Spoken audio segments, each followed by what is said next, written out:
Eto guys, tapos na po natin ginagayat, no. Ito po yung tinatawag na gising-gising dito sa Manila, no. No? Ito po yung nagising-gising, no. Ito po yung recipe natin. Ginagayat na po lahat natin yung recipe. Ngayon i-shuffle na lang natin mamaya. Tapos ilalagay natin sa isang lagayan, no. Ayan, sana meron kayong matutunan yan. Ito po yung ginagamit natin, yung maskara po ng baboy yan. Ayan po. Okay, kita ko sa inyo. Ayan. Ito po yung mga recipe natin. Guys. Yan, luya po yan. Sibuyas na puti, sili, at ito onion ring, luya. Hindi po bawang yan guys. Luya po yan. Guys, ito na po yung recipe natin na gising-gising, no? Yan guys, isasali na po natin. Yan. Yung mga mahilig sa babarik yan, ako, tatakam kayo dito guys. Yan. Ito po yung gising-gising, no? Yan po. Yan. Tatakam kayo guys, nakita nyo pa lang, takam na kayo.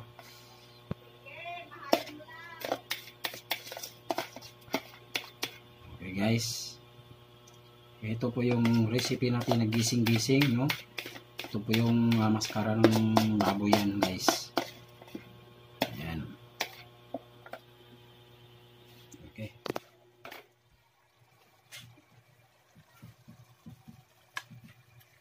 Ito po yung chicken intestine, guys. Ayan. Yummy ba, guys?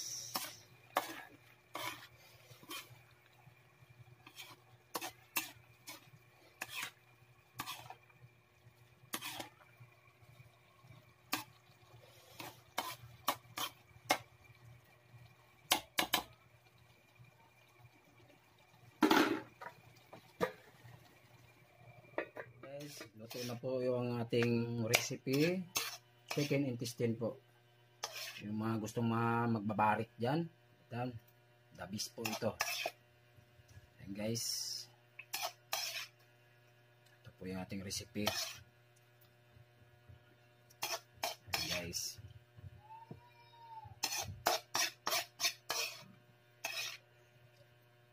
yung mga mahilig magtatakam dyan, yung mga takam na takam. Yan.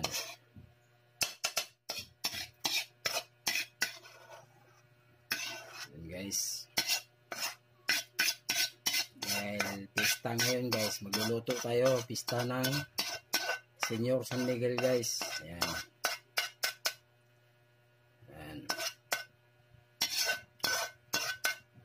Okay.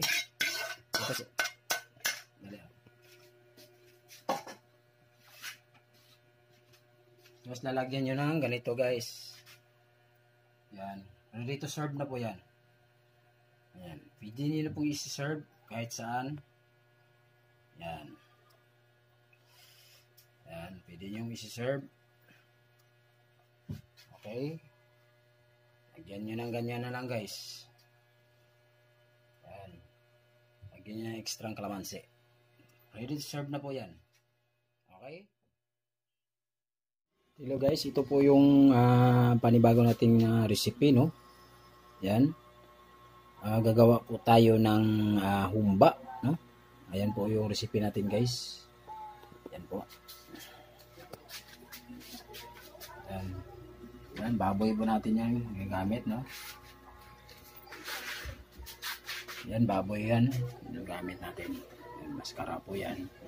So, yung sugar natin, yung suka, sibuyas, bawang, dito po yung sibot, mintang durog, onion ring. Yan po yung halo natin guys. Ito na yung humba natin guys. Yung humba natin. Yan guys. Ito yung humba natin na maskara ng baboy. Yan. Guys.